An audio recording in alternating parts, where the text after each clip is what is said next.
Jogo Minecraft desde o início de 2011, a partir da versão beta 1.4, que é a versão que adicionou lobos, sim, faz muito tempo.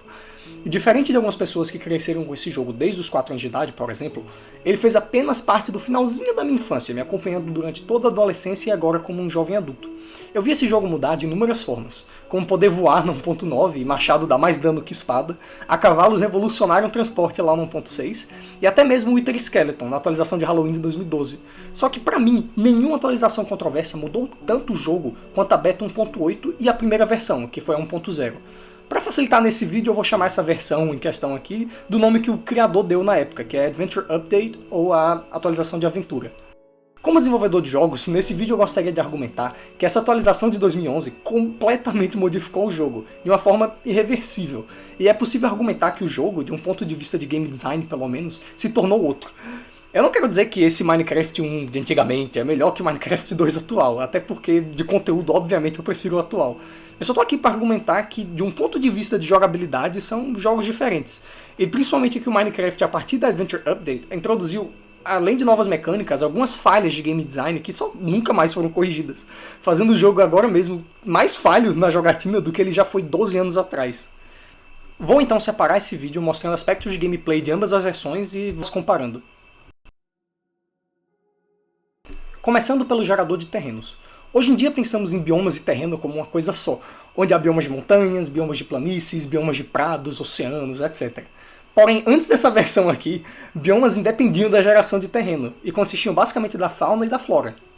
Isso fazia com que o jogo tivesse sempre um terreno extremamente interessante, porque independente do bioma explorar, embora muito mais limitado, porque não tinha muitas estruturas como pirâmides e templos como hoje em dia, era muito mais interessante pela variedade das paisagens. A Adventure Update pegou a geração antiga e só renegou o bioma Extreme Hills, utilizando um novo gerador mais plano para os outros biomas. Então, a partir dessa versão, até 1.17, os mapas ficaram extremamente entediantes, o que é irônico para uma suposta atualização de aventura. E explorar se tornou um jogo de quantas estruturas eu consigo encontrar, e não para ver o quão incrível o terreno era variado.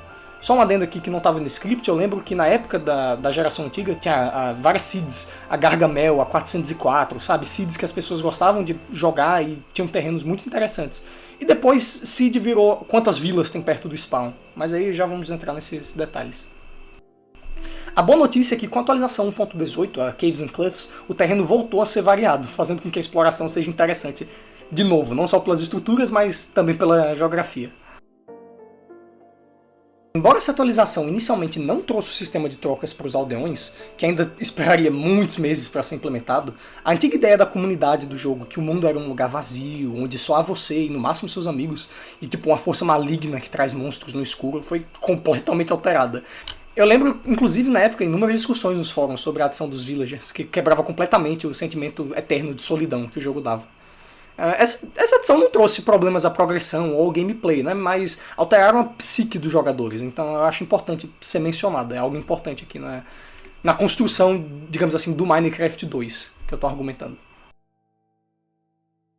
Acredito que as mudanças de combate foram as mais positivas da atualização, com a adição do ataque crítico, o parry da espada, né, usando o botão direito, e o arco não ser uma metralhadora, que quebrava um pouco o jogo, fazendo com que o jogador precisasse carregar a flecha e mirasse, né, para cima, assim, para poder determinar o quão longe ela vai com a potência do arco. Isso foi bem interessante, eu acho que foi uma boa adição ao jogo.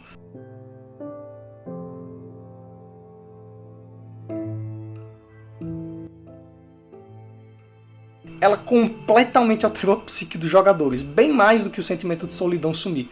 Uma nova configuração de iluminação global foi adicionada, que antes era algo único e constante a todos os jogadores. A iluminação antes da Adventure Update era algo escuro e amedrontador, tanto que o Sobrevivendo à Primeira Noite era um gênero famoso na gringa e no Brasil, de tão ruim que era o jogo durante a noite.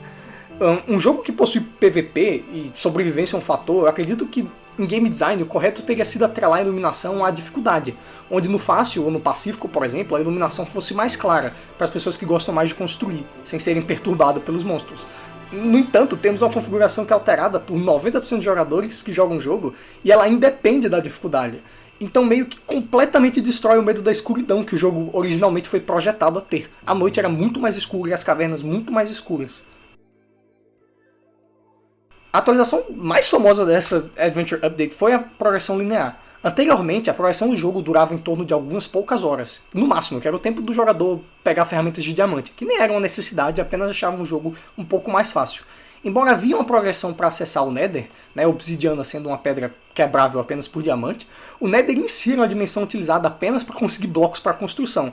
E a progressão linear do jogo, a partir do Adventure Update, começou a consistir de utilizar a Obsidian, que era o bloco que precisava de progressão, para realizar os novos encantamentos e ao Nether para adquirir Nether Warts e Blaze Rods, para então poder acessar poções e o chefão final. Essa progressão, então, com experiência em game design, eu tenho que dizer que foi mal feita. Embora o personagem tá progredindo para um eventual chefão final, os outros mobs do jogo não progridem com o jogador, fazendo o jogo ser completamente parado e fácil. A parte mais controversa da atualização. Aguardei por último, pois essa merece. A ideia de correr na atualização de aventura faz muito sentido, já que a atualização foi focada em aumentar o número de formas que os jogadores podiam interagir com o combate. Então parry, o crítico, mirar o arco, e agora estariam acompanhados também com correr, que é uma mecânica que adiciona mais velocidade e agilidade para fugir de flechas, ataques do dragão, pular mais blocos e no contexto de exploração, né, poder andar mais terreno mais rápido. Porém, correr afeta apenas o jogador. Os mobs continuam na mesma velocidade, permitindo o jogador fugir de qualquer combate, sem nenhuma chance dos mobs o alcançarem. Creepers, flechas de esqueletos e zumbis poderiam ser só evitados, fazendo com que o início do jogo seja muito menos amedrontador do que antes dessa atualização, matando mais ainda a ideia lá do sobrevivendo a primeira noite do Minecraft. Agora, na primeira noite é só você correr. Ah, mas a cama já não permite o jogador fugir do combate? Bem, tirando o fato que a cama na época que foi adicionada também foi bem controversa pelo mesmo motivo, a cama não permite que o jogador durma caso haja monstros por perto, fazendo com que não seja uma alternativa viável para fugir de um combate específico.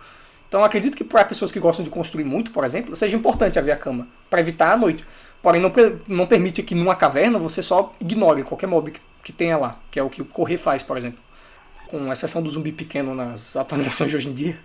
Inclusive, sua velocidade faz com que os jogadores mais recentes, atuais, sintam um pouco como era jogar o Minecraft antigamente. Ah, então não era pra ter corrida? Eu acho importante a movimentação estendida que esse update nos trouxe. Novamente, eu acho que o problema aqui foi não equiparar os mobs a essa mecânica. Imagina se ao ver o player correndo, os mobs pudessem correr também por um tempo, fazendo a tarefa de correr ser desafiadora, sabe? Você tá tendo que fugir e tendo que correr e pulando coisas enquanto o bicho tá correndo atrás de você, sabe? O jogador iria usá-la com mais cautela, ele não iria correr à toa só pra fugir dos mobs. Agora, se correr já foi mal implementado, a forma que eles tentaram balancear a corrida foi... Vamos falar da fome. Eu acho que é a pior implementação da história do Minecraft. Dava pra fazer um vídeo inteiro só falando da fome, mas eu vou ser breve. Antes da tal atualização, comer regenerava vida diretamente, ocupava muito menos espaço e ocupava muito mais espaço no seu inventário. Porém, a mecânica de correr foi balanceada com a nova barra de fome. No processo de desenvolvimento, foi decidido que, no lugar da comida continuar regenerando a vida, mas agora também regenerar a fome, que controla a corrida, a vida seria regenerada pela fome, e a fome regenerada pela comida. Então, agora, correr estava diretamente atrelado à sua vida. E outro erro que eles cometeram foi também que quebrar blocos e principalmente pular, que são mecânicas essenciais do jogo, também iriam descer sua fome. Então agora, comer passava a ser uma obrigação do jogo.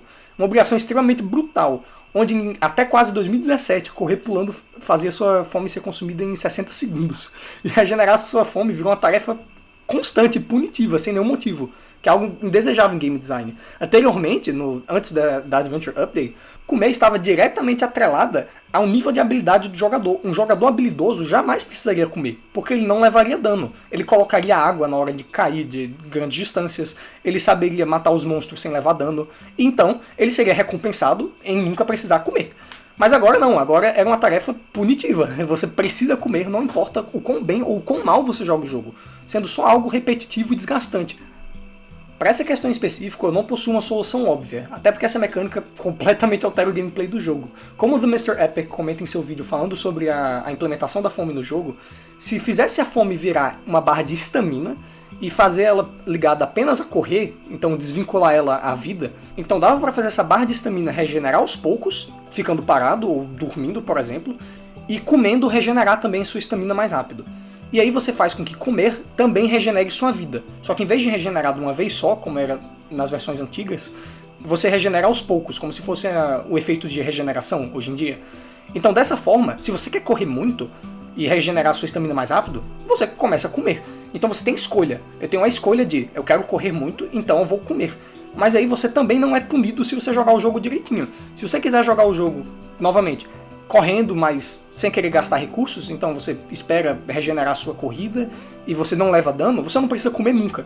Então comer volta a ser uma escolha. Então essa é uma solução que eu achei muito interessante, inclusive eu recomendo vocês verem esse vídeo, vou deixar o link dele na descrição, se vocês sabem inglês, que eu acho que apresenta discussões interessantes e soluções interessantes também sobre essa questão da comida no jogo. Minecraft nunca foi um jogo bom em game design. Ele fala em mostrar ao usuário o que fazer, fala em dar incentivos para construir, matar mobs e progredir. No exemplo contrário, em Terraria você constrói para habitantes morarem contigo, progride para os monstros progredirem junto contigo, explora para acessar itens que só dão para acessar em áreas novas, e alguns itens são inacessíveis em um determinado mundo, para forçar o jogador a jogar o jogo várias vezes em vários mapas, né, é implementar técnicas de game design praticamente perfeitamente. Minecraft, em sua essência, foi criado para ser o ápice do sandbox. Quase sem game design, sem regras, sem objetivos, sem motivos, sem nada. Ele é o que ele é, sobrevivência e construção. E o Adventure Update forçou o Minecraft a se tornar um pouco do que ele não é, um RPG estilo Terraria, fazendo assim uma sopa que, embora agradou a maioria das pessoas, eu incluso, matou um pouco da sua essência original, e eu acho que isso ninguém pode negar.